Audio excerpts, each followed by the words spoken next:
Boa noite, pessoal. Dando continuidade a mais uma sessão da Cali PAD. Hoje a gente elaborou uma sessão extra com um tema mais do que especial e para falar sobre os testes imunológicos na perda gestacional. A gente convidou os professores Marcelo Cavalcante, professor da Unifor em Fortaleza e grande amigo, parceiro, colega, e coautor do livro, né, de perdas gestacionais, e o nosso mestre, professor Ricardo Barini, que é professor de todos nós e é professor titular da Unicamp, aposentado, né? E a gente vai fazer um bate-papo. O Marcelo vai fazer uma breve apresentação, um apanhado geral das alterações e possíveis investigações que a gente pode fazer no aborto de repetição do ponto de vista imunológico.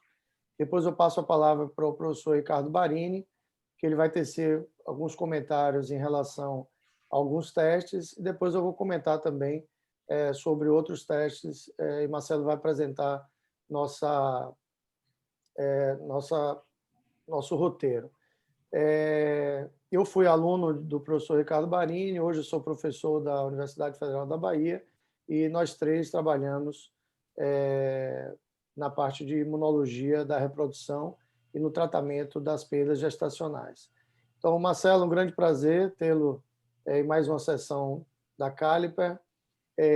Fique à vontade, boa aula. Eu vou desativar o vídeo e áudio, né, de todos, inclusive o nosso, para que não haja distração na sua apresentação, e quando você terminar eu retomo para a gente fazer o bate-papo. Ok. Boa noite a todos. Gostaria de agradecer o Manuel, né, o nosso anfitrião, através desse excelente programa da Caliper, né, divulgando conhecimento na área da ultrassonografia.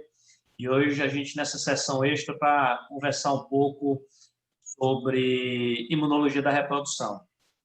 Uma área ainda pouco conhecida por alguns colegas, mas que cada vez mais vem ganhando espaço e vem mostrando a sua importância dentro da medicina reprodutiva.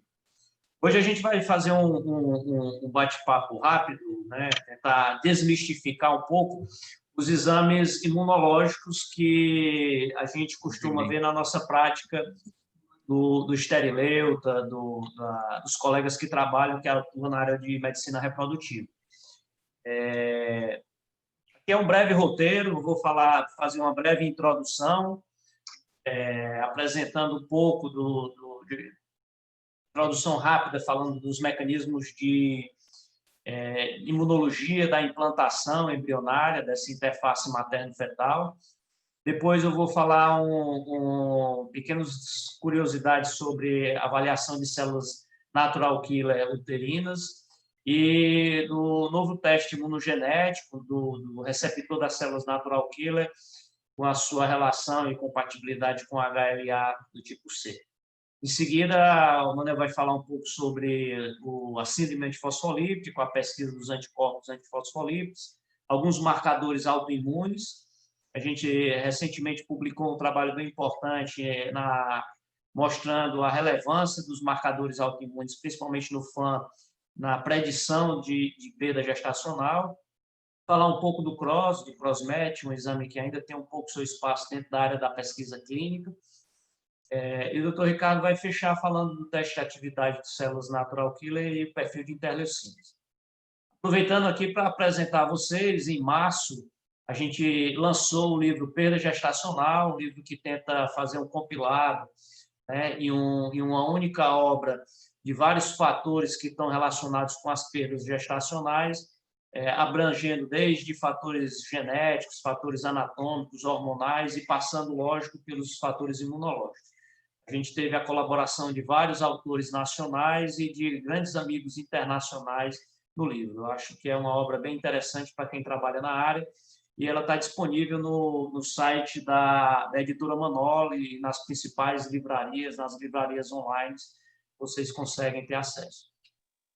Então, falando um pouco da imunologia da reprodução, uma área ainda talvez pouco conhecida por alguns, mas ela surgiu na década de 50, em 1950, quando o Peter Medawar, ele é um brasileiro inglês, ele nasceu em Petrópolis em 1915, filhos de pais ingleses. Depois ele mudou para Londres, onde chegou a falecer em Londres. E em 1950 ele perguntou por que a mãe não rejeitava o bebê.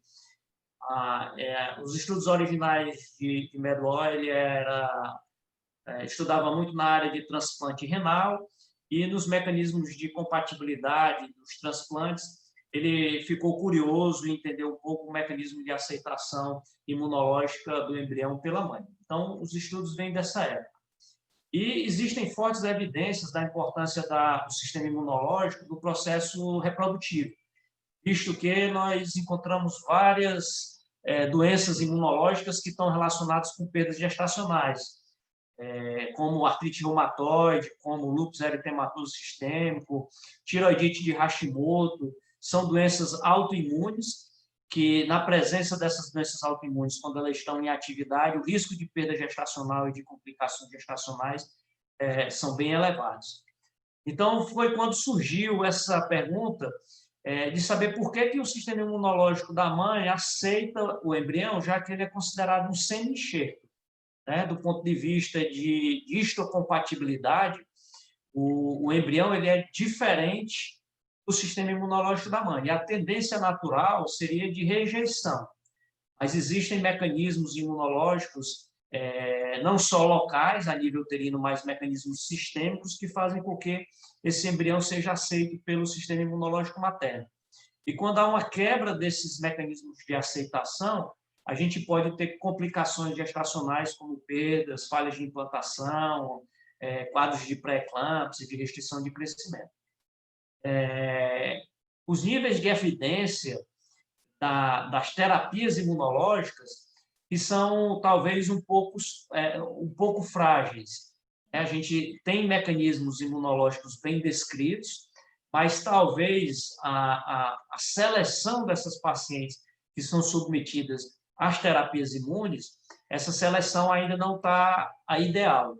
A gente precisa selecionar melhor os pacientes que vão se beneficiar com as imunoterapias para que a gente consiga evidenciar de uma forma mais clara as evidências a nível clínico das imunoterapias que a gente tem disponível hoje. E o que a gente nota é que, apesar de alguns colegas tecerem algumas críticas em relação à imunologia da reprodução, atualmente está muito aquecida a discussão em cima de mecanismos imunológicos no processo de implantação embrionária, visto que os colegas hoje fazem muito o teste de ERA, a pesquisa dos receptores de células NK, que a gente vai ver mais adiante, e que estão advogando melhores resultados com esses testes e com terapias precisas. E nada mais é do que uma nova abordagem do ponto de vista da imunogenética. Então, a gente vai discutir com vocês alguns testes que são testes mais antigos, testes históricos, mas que talvez ainda cheguem no consultório, e testes mais recentes do ponto de vista da imunogenética, que estão ganhando um forte espaço na medicina reprodutiva, na reprodução assistida. Então, para a gente entender um pouco sobre a imunologia da reprodução, sobre os mecanismos de aceitação embrionária, a gente tem que conhecer a população de células imunológicas presentes na cavidade do útero. Então, existe uma população de linfócitos, de algumas células que fazem parte da resposta imunológica, e que essa população dessas células, elas sofrem alterações ao longo do ciclo menstrual, tá certo? Basicamente, as células que são mais estudadas, que participam dessa resposta, são os macrófagos, as células natural killer, os linfócitos, incluindo aqui os linfócitos T reguladores, os T-regs, e os linfócitos B. E o que a gente observa é que existe uma modificação na concentração dessas células imunológicas de acordo com o período do ciclo menstrual. Tá? O período que a gente tem que ter uma maior concentração seria justamente por volta do D7 após o pico de LH, né, o D+7, em que estaria se iniciando a janela de implantação. Então, olhando para essas células do sistema imunológico dentro da cavidade uterina, o destaque maior é para a célula natural killer. Isso porque no endométrio, na fase secretora, na segunda fase do ciclo, por volta do D7, em torno de 20% de todos os linfócitos são células NK. Mas no início do período de implantação, a quantidade de linfócitos de células NK aumenta consideravelmente. Ela parte de 20% para em torno de 70%, como vocês conseguem observar nesse gráfico. Tá? Se você for observar aqui em torno de 6 a 10 semanas, quando ele atinge um pico máximo de concentração. Aqui, cerca de 60% a 70% de todos os linfócitos, esse período gestacional, são as células NK. Então, por isso, a importância do estudo dessa célula nesse mecanismo de aceitação, no mecanismo de implantação embrionária do ponto de vista imunológico. Então, quando o embrião ele inicia o processo, né, de ligação e depois de invasão do tecido trofoblástico, desse tecido trofoblástico na decídua, a gente vai ter essa interface materno-fetal e que essas células do sistema imunológico elas vão começar a reagir quando entrar em contato com células embrionárias e fetais. Então, resumidamente, a gente não vai se prolongar em detalhes dessa resposta imunológica, mas, resumidamente, o que precisa haver para que a resposta seja uma resposta adequada e permita uma implantação embrionária satisfatória seria um equilíbrio de células de macrófagos com predomínio de macrófagos M2, são macrófagos anti-inflamatórios, um predomínio de células NK que tenha um perfil, né, um equilíbrio entre células NK de ativação e de inibição, tá? Tendo um perfil mais anti-inflamatório do que inflamatório, e um equilíbrio das células T reguladoras, mostrando uma resposta predominantemente TH2, com um predomínio de células T reguladoras em relação às células TH17. Quando isso não ocorre, quando ocorre um desequilíbrio ao contrário, né, quando os macrófagos predominantes passam a ser M1, que existe um desequilíbrio nessa resposta inflamatória das células natural killer e uma maior resposta TH1 e TH17, isso vai fazer com que essa implantação embrionária não seja adequada. E vários fatores influenciam nessa resposta, como a progesterona, níveis séricos de progesterona normais, o estresse, o nível de estresse da paciente, a presença de antígenos paternos que já no período pré-implantacional estariam induzindo a uma aceitação desses antígenos por parte do sistema imunológico materno. Então, tudo isso vai interferir na resposta. E, com isso, o que acontece é que, quando a resposta não é, do ponto de vista imunológico, adequada, a gente não vai ter uma invasão trofoblástica adequada, não vai ter uma neoangiogênese, e, com isso, aquela onda de migração trofoblástica que a gente vê no primeiro trimestre, depois no segundo trimestre, ela não vai ocorrer. Tá? E isso em gestações que conseguem evoluir, mais adiante elas terão complicações, o risco é elevado de ter complicações como pré-eclâmpsia, restrição de crescimento.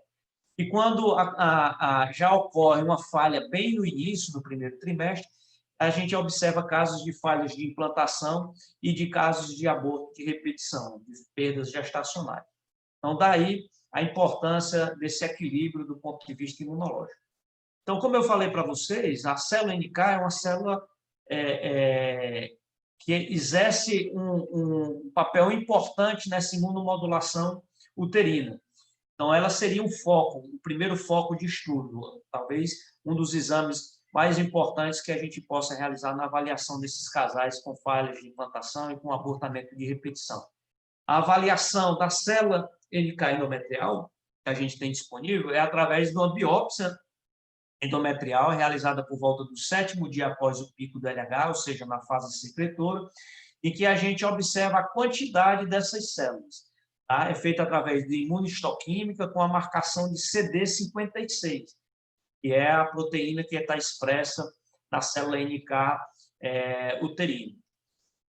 Esse estudo ele demonstrou que pacientes com abortamentos de repetição, e mulheres com, no caso aqui, abortamento não recorrente idiopático, sem uma causa aparente, elas tinham uma concentração de células NK bem mais elevada do que as pacientes sem esse histórico de abortamento de repetição. A gente consegue ver aqui que a população de células NK, que são essas células mais escuras, né, esses pontos marrons, ela estaria bem mais elevada do que a paciente que ficou sob o controle. Tá? Então, isso mostrando que uma superpopulação de célula NK está relacionada com o risco maior de perda gestacional. E existem dois parâmetros na prática, talvez os exames, quando a gente recebe os resultados, eles usam dois parâmetros de referência. Um, contando a quantidade de células NK por milímetro quadrado, e aí você tem um ponto de corte maior do que 300 células NK por milímetro quadrado da biópsia de endométrio. E existem outros autores que eles fazem essa relação não na área da biópsia do endométrio, e sim ele faz uma relação do percentual de células NK em relação à quantidade de células de estroma endometrial. Então, alguns autores colocam como ponto de corte 5%, outros colocam como ponto de corte 10%. Esse trabalho ele coloca que quando existe uma relação de 5% de células NK endometrial maior do que em relação à célula do estroma, isso já teria um risco maior de perda gestacional, como foi colocado aqui, de abortamento de repetição e de falhas de implantação. Então, esse seria um primeiro teste imunológico que a gente pode utilizar na prática clínica para tentar identificar esses pacientes sem uma causa aparente de abortamento de repetição e que talvez tenham uma causa imunológica.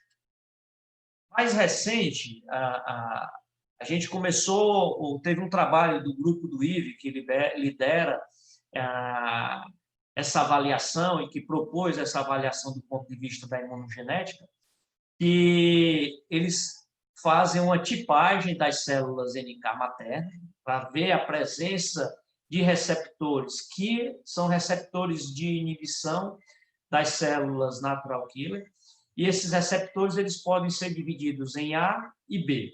Na realidade, o A ele tem os receptores predominantemente inibitórios, ou seja, quando se liga a um receptor que há, essa célula natural killer ela vai ficar adormecida, vamos dizer assim, ela não tem uma resposta inflamatória, não tem uma resposta imunológica.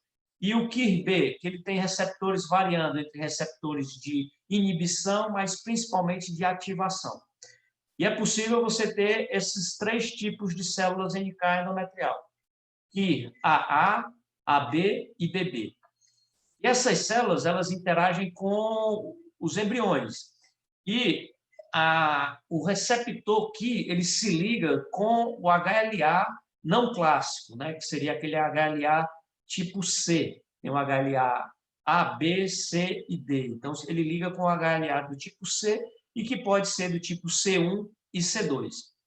Então, quando se tem uma ligação do HLA com o tipo C2 com os receptores B ou AB, né, com esses dois tipos de células NK, as taxas de abortamento diminuem mais e as taxas de sucesso aumentam. O que foi visto nesse trabalho do grupo do IVE. Se vocês forem observar, aqui ele fez a tipagem dos linfócitos maternos, das células NK da mãe, e quando você tem a expressão de receptores do tipo AA, a taxa de abortamento é bem mais elevada. Você tem aqui em torno de 40%, 47% de aborto. E essa taxa de abortamento ele vai reduzindo, com a taxa de nascido vivo bem mais elevada, quando passa a ter o receptor BB. Receptor BB significa que tem uma resposta inflamatória dentro do aceitável, do que precisa para que ocorra a invasão trofoblástica e para que tenha essa neoangiogênese, que é importante também durante o processo de implantação. Então, eles defendem que o melhor prognóstico seria quando você teria uma resposta equilibrada na presença de células NK AB ou BB. E quando você tem uma célula NK AA, essa teria uma resposta praticamente inerte, você teria uma resposta inibitória predominante.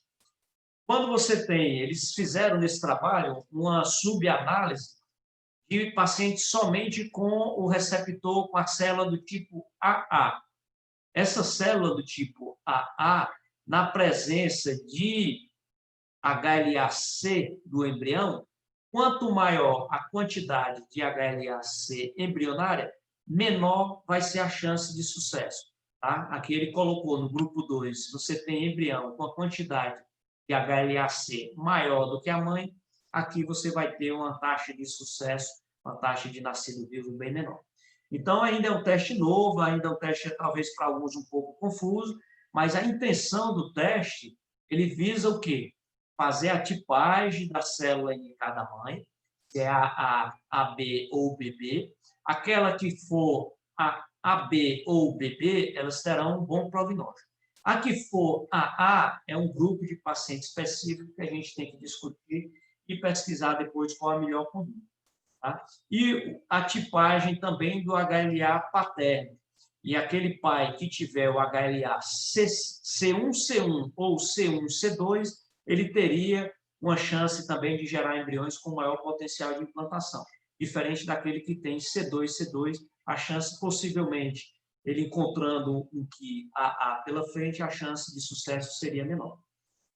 Vou abrir para o Manuel seguir com a parte dele, e aí depois a gente pode abrir para discussão, visto que talvez seja bem uma quantidade de perguntas bem interessantes. Vamos lá, Manuel.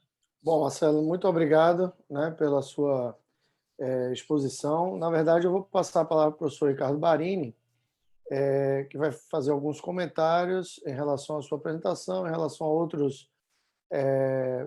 outros marcadores, e depois eu vou comentar também sobre outros exames.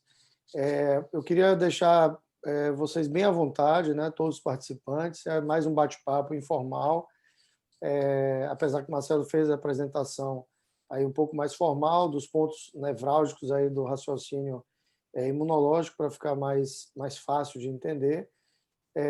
Mas vocês podem enviar as perguntas pelo chat, e se porventura alguém quiser também fazer algum comentário, a gente pode solicitar a abertura do vídeo. Professor Ricardo, um prazer novamente. Gostaria de dar as boas-vindas aí na sessão e te passar a palavra.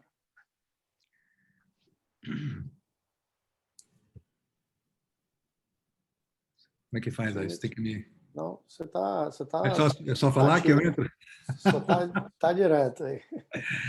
Obrigado, então, Manuel. Eu só gostaria de dizer que, na verdade, o Marcelo fez uma apresentação excelente para que a gente pudesse iniciar essa discussão, né? E que realmente a gente precisa ter um pouco de base, né, mínima, para poder entender por que pedir exames, quais exames pedir e como interpretar esses exames, né? Muitas vezes a gente vê alguns colegas se aventurando na área da imunologia sem que fazer uma investigação adequada e fornecendo tratamento aleatório para os pacientes, né? E, obviamente, os resultados não são aqueles que são esperados, e daí vem um monte de crítica para o grupo da imunologia. É isso aí que a gente gostaria de enfatizar, que é muito importante que se conseguisse difundir melhor, né, como pedir e quando pedir esses exames, né, para que a gente possa ter mais certeza do tipo de tratamento que deve ser fornecido e como seguir o tratamento. Eu vou falar um pouco mais no final da nossa apresentação de hoje, né, na nossa discussão, que exames que a gente pode utilizar, inclusive para poder entender se o tratamento que a gente está fornecendo está adequado ou não. Então, acho que o Manuel agora podia falar um pouco a respeito dos exames da parte de autoimunidade, e depois a gente voltaria a discutir os exames finais, né? Bom, eu fiquei, né, na divisão, a gente dividiu aí os temas, eu fiquei responsável por comentar em relação aos exames de autoimunidade, e eu queria começar com os anticorpos antifosfolipídicos, né? Que, na verdade, assim, dentro das perdas gestacionais, é o que há de mais sedimentado na literatura, e é o único tratamento que realmente tem embasamento científico com tratamentos com ensaios clínicos randomizados, duplo cego, etc. Então, se a gente tem um anticorpo antifosfolípide positivo numa paciente, num casal que tem pelo menos 3 perdas gestacionais consecutivas, se a gente faz o tratamento com heparina e aspirina, você acaba reduzindo aí em 60%, onde 60% a chance de abortamento. Então, não há dúvidas que é importante a gente fazer a solicitação. Existe, né, uma certa discussão se a gente deve solicitar os exames a partir da segunda perda ou da terceira perda gestacional. Então, hoje, existem mais serviços solicitando, os guidelines são cada vez mais abundantes no pedido desses exames, na investigação a partir da segunda perda do que na terceira perda gestacional. E como a gente deve pedir esses anticorpos antifosfolipídicos? Então, a gente vai pedir a anticardiolipina, né, o IgM e o IgG. O IgA ele tem baixo potencial de trombogênico, então não deveria ser uma rotina fazer o IgA, inclusive nos consenso de Sapporo, que foi revisado em Sydney, e depois nos outros congressos de síndrome antifosfolipídica, o IgA não entra na definição da síndrome antifosfolipídica e não deveria ser utilizado na rotina. Então, a gente faz o IgM e o IgG, considerar títulos médios a altos, né? Então, acima de 20 unidades, MPL ou GPL, no caso do IgM, MPL, no caso do IgG, GPL. Isso é importante porque muitas vezes a gente tem títulos baixos, 10, 12, 15, e muitos colegas querem já tratar e não há indicação, só quando os títulos forem realmente acima de 20, que são moderados, e acima de 40, que são mais acentuados. Se os anticorpos forem positivos, a gente deve repetir esses anticorpos depois de 12 semanas. Né? Isso, na prática, acaba dificultando um pouco, porque os casais estão muito ansiosos para já fazer o tratamento, serem liberados novamente para engravidar, mas o consenso é esse. Antes eram 4 semanas, depois foi ampliado para 12 semanas. Então, a definição da síndrome antifosfolípide é quando você tem pelo menos 3 abortamentos consecutivos. Existem outros critérios clínicos também, como pré-eclâmpsia precoce, óbito fetal, trombose placentária, e tem, né, outros achados. Mas, falando de perda gestacional, seriam 3 perdas consecutivas, com os anticorpos antifosfolipídicos, né, anticardiolipina, IgM, IgG, ou IgM ou IgG positivo, com intervalo de 12 semanas, e que fosse dependente da beta-2-glicoproteína 1. Então, não adianta ter a anticardiolipina apenas positiva, teria que ter também o anti-beta-2 positivo para ser um cofator da anticardiolipina. Também um outro ponto que, na prática, é muito complicado, porque para você ter os 2 anticorpos positivos, é muito raro você achar, né, pacientes que tenham os 2 anticorpos. Então, na prática, a gente acaba considerando a síndrome antifosfolipídica mesmo com a anticardiolipina positiva. E o anticoagulante lúpico, ele é um exame mais difícil de ser feito no laboratório, porque ele é um exame dinâmico, ele deve ser feito um exame de triagem pelo TTPA e depois ser confirmado pelo veneno de Russell, que ele vai inibir um fator coagulante externo que poderia estar influenciando nesse aumento, né, do tempo de coagulação, e fica o diagnóstico de um fator intrínseco da paciente, que esse fator, ele in vitro, ele aumenta o tempo de coagulação, ele seria um fator anticoagulante, mas em vivo ele tem um efeito dicotômico aí. Então, em vivo, ele acaba levando a uma exacerbação da coagulação sanguínea. Então, se eu tiver um ou outro, eu vou ter uma definição da síndrome antifosfolipídica, e aí o tratamento, assim, a investigação é muito bonita, né, florida e tal, mas o tratamento é muito simples, é igual para todo mundo, simples no sentido de de que não tem tantas opções assim. Então, a heparina e aspirina, a heparina de baixo peso molecular seria a melhor opção. Em relação a outros autoanticorpos, a gente pode lançar mão do fator antinúcleo, né, do FAN, que também a gente deve considerar títulos pelo menos acima de 1/160, títulos de 1/80, a gente deve considerar como variante normal. Deve correlacionar com a clínica da paciente para ver se ela tem alguma clínica de lúpus, né? E, porventura, às vezes, complementar com outros exames de atividade imunológica, como exames de complemento, por exemplo, que podem ser lançados mão, C3, C4, CH50, para ver se existe alguma atividade imunológica que justifique algum tratamento adicional, né, com corticoide, por exemplo. A gente não usa o corticoide de uma forma rotineira apenas pelos marcadores autoimunes, inclusive para a síndrome antifosfolipídica, isso tem até uma correlação com desfecho adverso na gestação, com baixo peso ao nascer, com mau resultado reprodutivo. Então, a gente deve separar bem aquelas pacientes que realmente têm doença autoimune ativa e com aumento da atividade imunológica para poder lançar mão de uma medicação como corticoide. Os anticorpos antitiroidianos também são marcadores de autoimunidade. Na verdade, a gente está tentando identificar aquelas mulheres com perfil de imunidade mais exacerbado, que pode ter um fator de risco, uma correlação com aborto de repetição.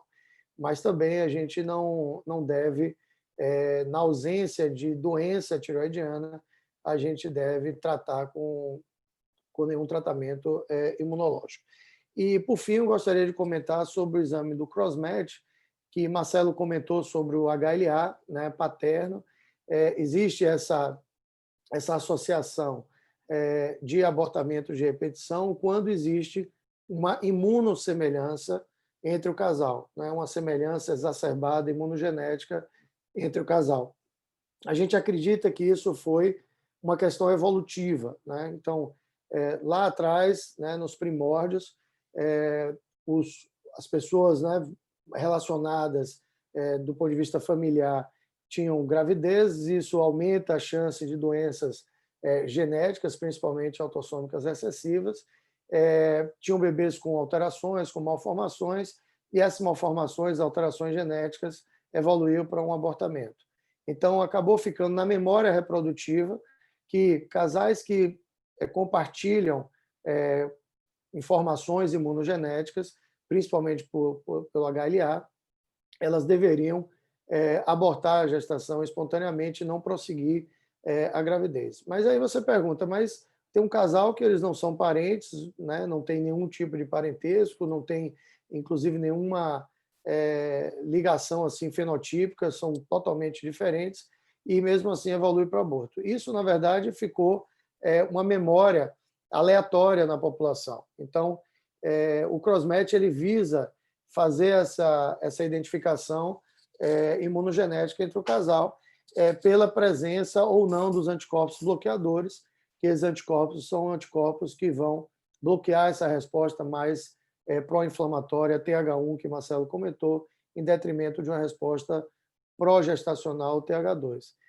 O que acontece é que as críticas ao CrossMatch, apesar de ser um exame relativamente acessível, né, e disponível, mais do que esses outros testes mais complicados, como imunohistoquímica de endométrio, como pesquisa dos receptores que AA, AB, BB e tal.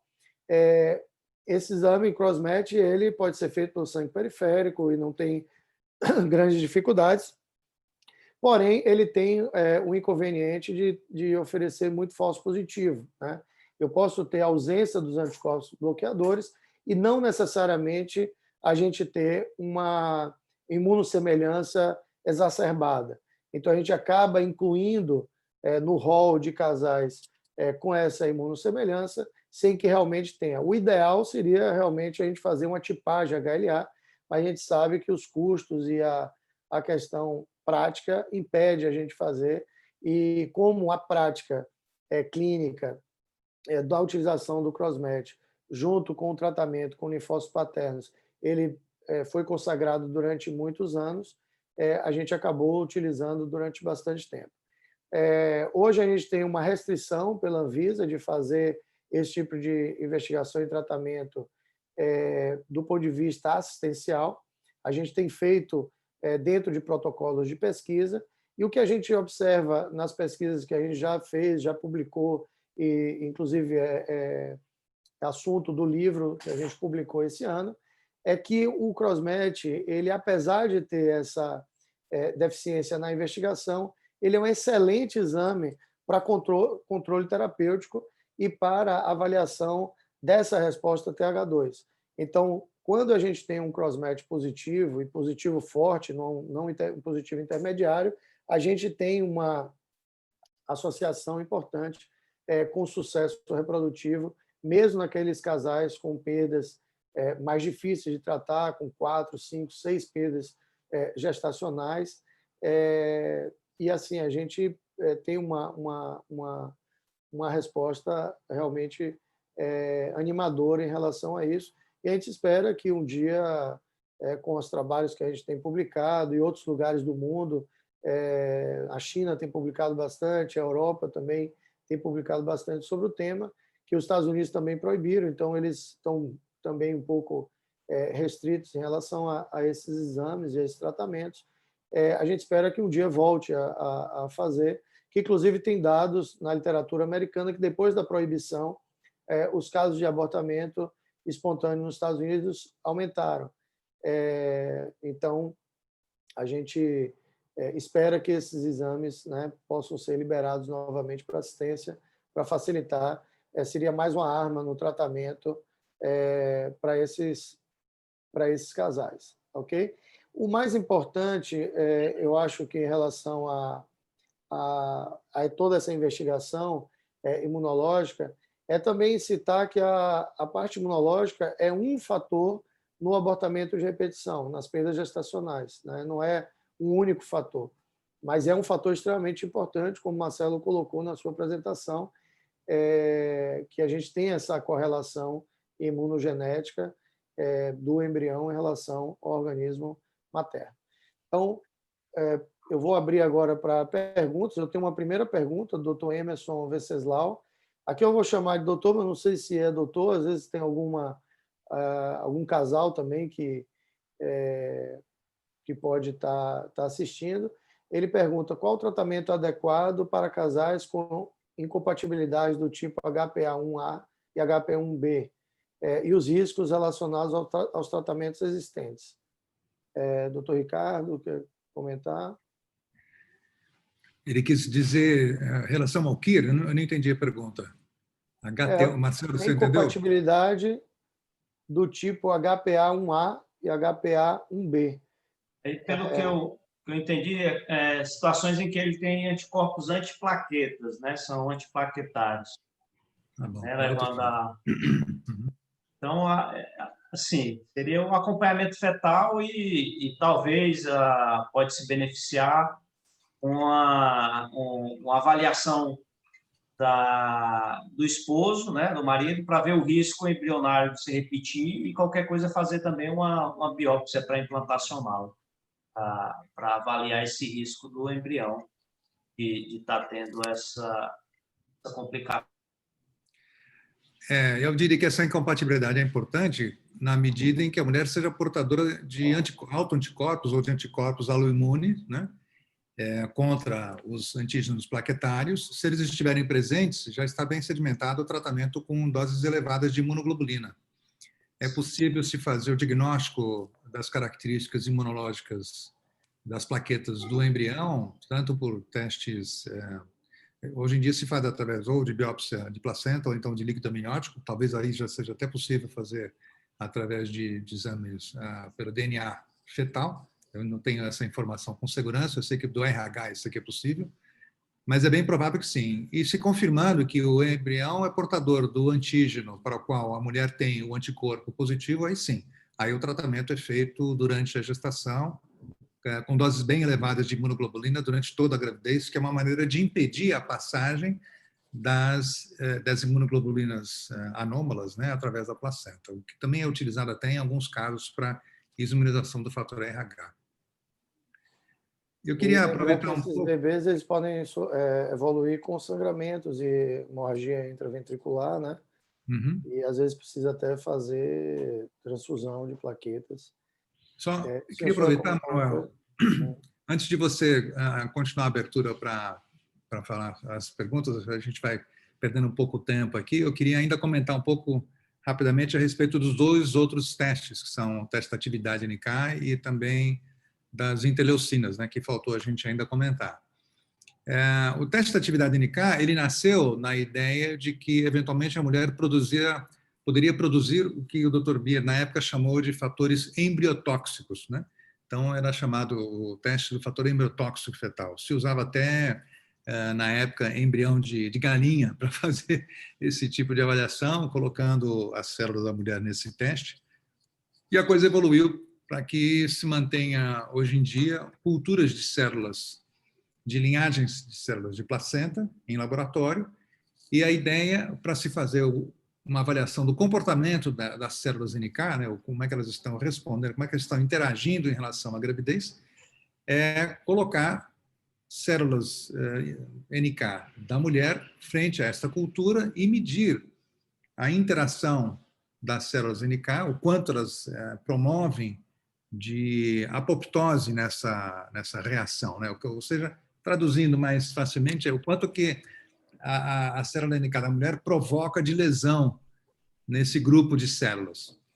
E nós fazemos essa avaliação baseados na intensidade de resposta que a paciente tem versus a resposta que um grupo de mulheres férteis tem. Então, nós temos um grupo padrão que tem um determinado tipo de resposta, e se a nossa paciente em estudo ela tiver uma resposta muito mais intensa do que aquela paciente, do que aquele grupo de pacientes férteis, nós podemos caracterizar, então, como tendo uma qualidade de atividade muito intensa, que isso é uma das razões que pode comprometer, seja do tipo inflamatória e não do tipo uma resposta de aceitação, e o que pode comprometer, então, tanto a implantação quanto a evolução da gravidez, né? E em vários locais do mundo existem várias formas de tratamentos propostos para esse tipo de situação. Existe a infusão do intralípide, que é a situação mais, vamos dizer, economicamente mais viável do que outras no passado, como a imunoglobulina, nos efeitos colaterais como o uso de corticoides em altas doses, né? Ou outras medicações um pouco mais agressivas, como inibidores do TNF, inibidor de receptor do TNF. E hoje em dia as coisas estão caminhando de tal maneira que a gente tenha condições, inclusive, de avaliar como que a paciente está respondendo ao tratamento. E acho que isso é uma coisa importante. Hoje em dia, muitas clínicas disseminadas pelo Brasil usam aí os tratamentos imunológicos, mas elas não têm um controle para saber se a paciente está ou não respondendo adequadamente. E a maneira que a gente tem para fazer isso é exatamente através do uso da dosagem das interleucinas intracelulares. Então, apenas para tentar explicar, o Marcelo colocou isso no começo da apresentação dele, que era importante ter um equilíbrio da resposta imunológica, que ela fosse muito mais no sentido TH2 do que no sentido TH1, né? Ou seja, uma resposta muito mais de imunossupressão do que uma resposta do ponto de vista inflamatório, e nós conseguimos fazer um exame que mede exatamente o balanço dessas respostas, né? E verificar se a paciente, a partir daquele tratamento instituído, se ela conseguiu estabelecer o balanço que nós temos para que essa gravidez ou para que a sua fertilização possa ter sucesso. Então, a nossa proposta é que se faça o tratamento indicado vai ser o intralipídio, e depois de pelo menos 2 semanas, no máximo, amostras de sangue para confirmar, através do balanço das citocinas, se realmente está tendo uma boa resposta. É exatamente isso que eu queria colocar. Acho que pode continuar, então, Manuel, com as perguntas aí, por favor.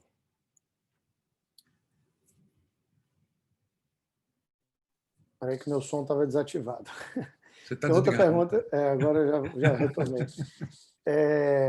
Tem outra pergunta do Dr. Zé Carlos Gaspar Júnior, um colega aqui de Salvador, um obstetra aqui bem conhecido. Ele pergunta quantas células NK, aí eu vou direcionar para o professor Marcelo Cavalcante. Ele pergunta se é melhor pesquisar no sangue periférico, no endométrio, aí eu já vou acrescentar, é melhor avaliar a dosagem, é melhor avaliar a atividade das células NK. Eu queria que você comentasse em relação a isso, Marcelo. Essa é uma crítica que muitas vezes se discute. E a célula sanguínea, ela não seria a mesma célula endometrial, decidual.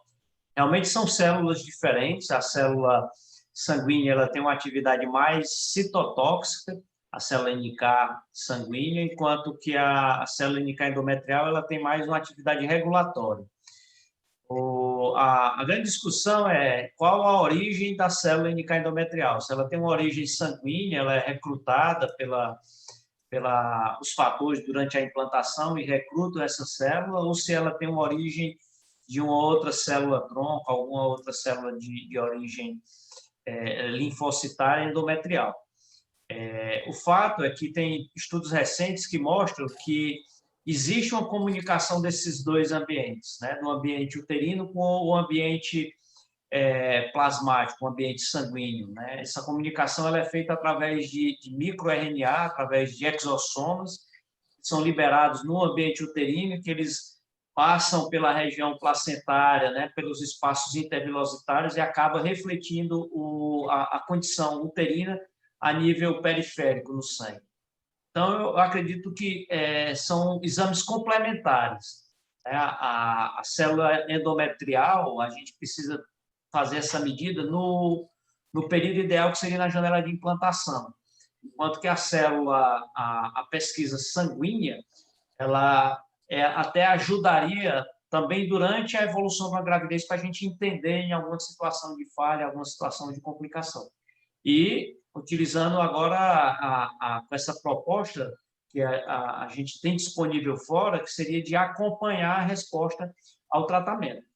Né? Você pode ver tanto pela questão da atividade NK ou através do equilíbrio de interleucinas TH1 e TH2. O Ricardo quer complementar alguma coisa?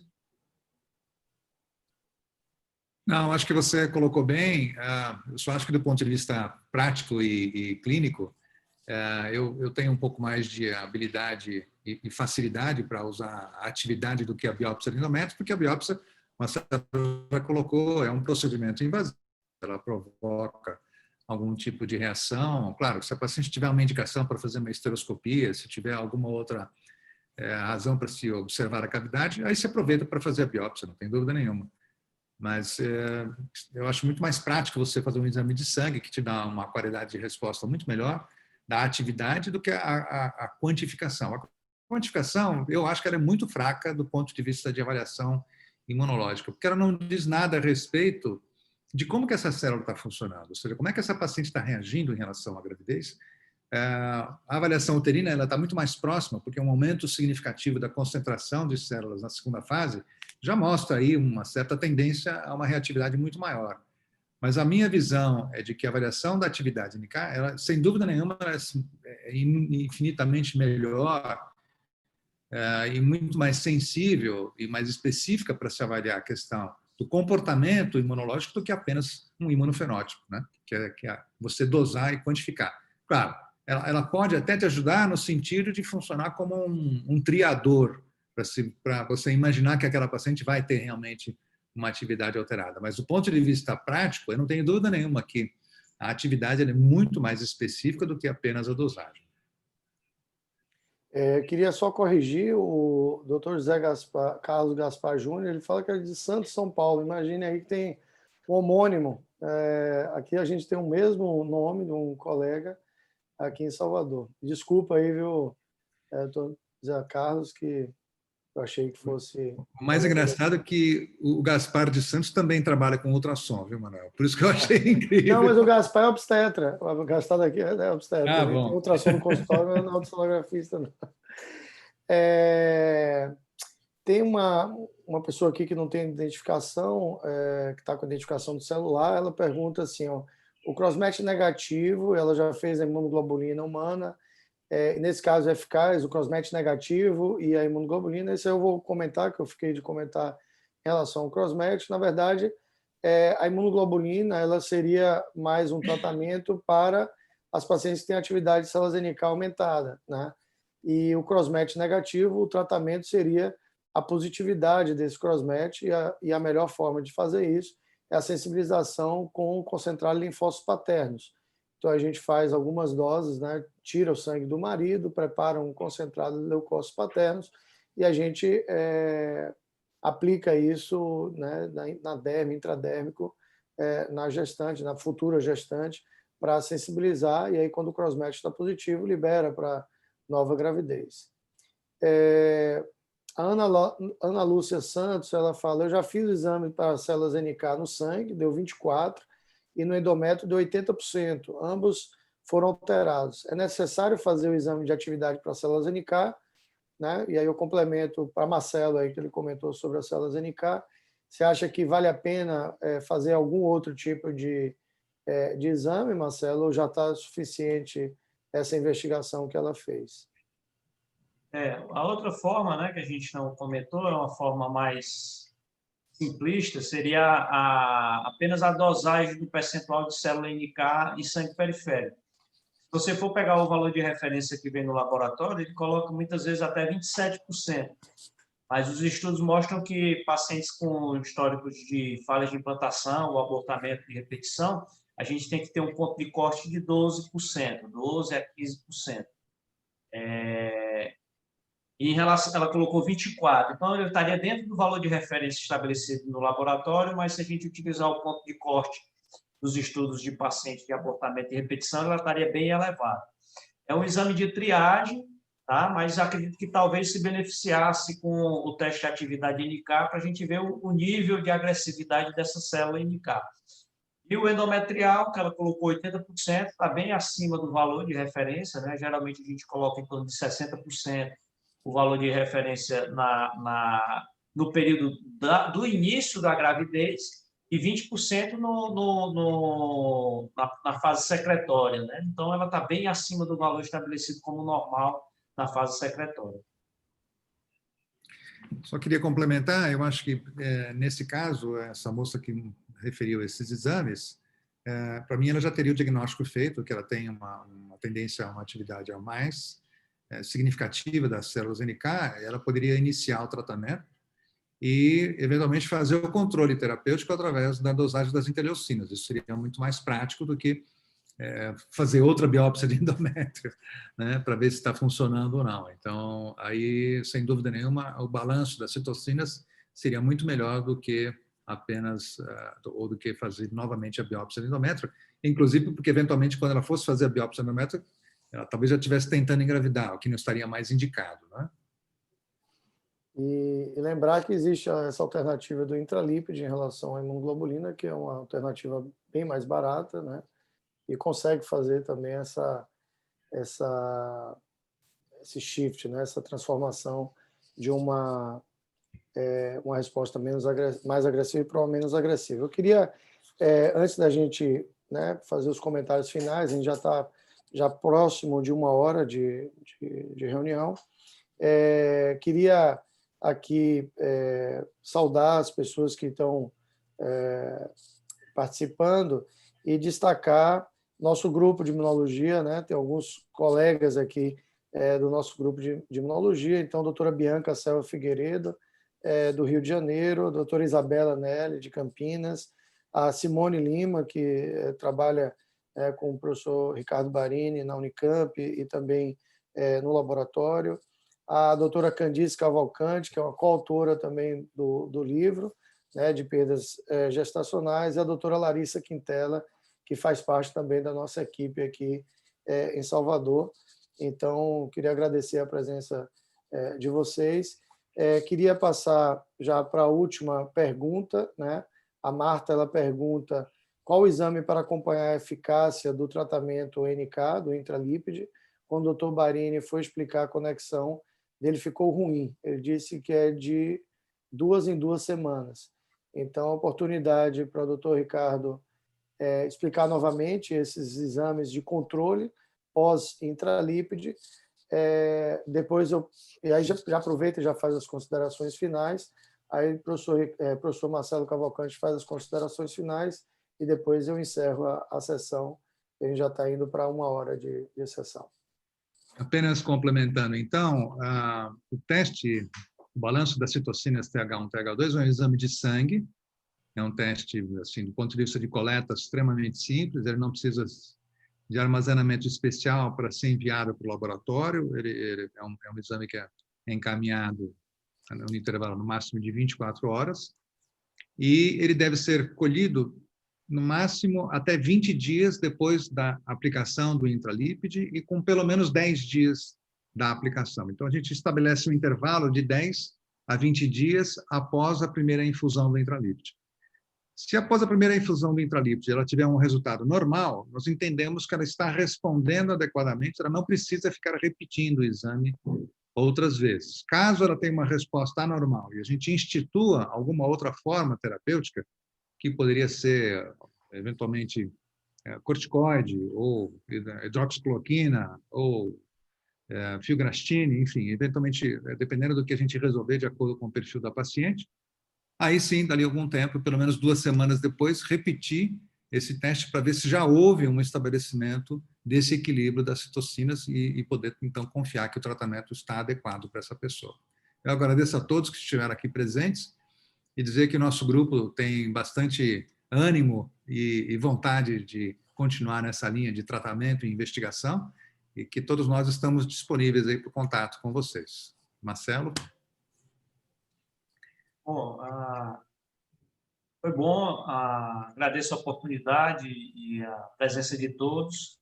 É um momento importante da gente estar conversando um pouco mais, para que a gente possa desmistificar os exames e, como o doutor Ricardo comentou, a gente saber qual paciente pedir, saber interpretar o exame, não cair naquela de qualquer paciente tem indicação. A gente precisa ter um critério, tanto na indicação quanto na interpretação do resultado.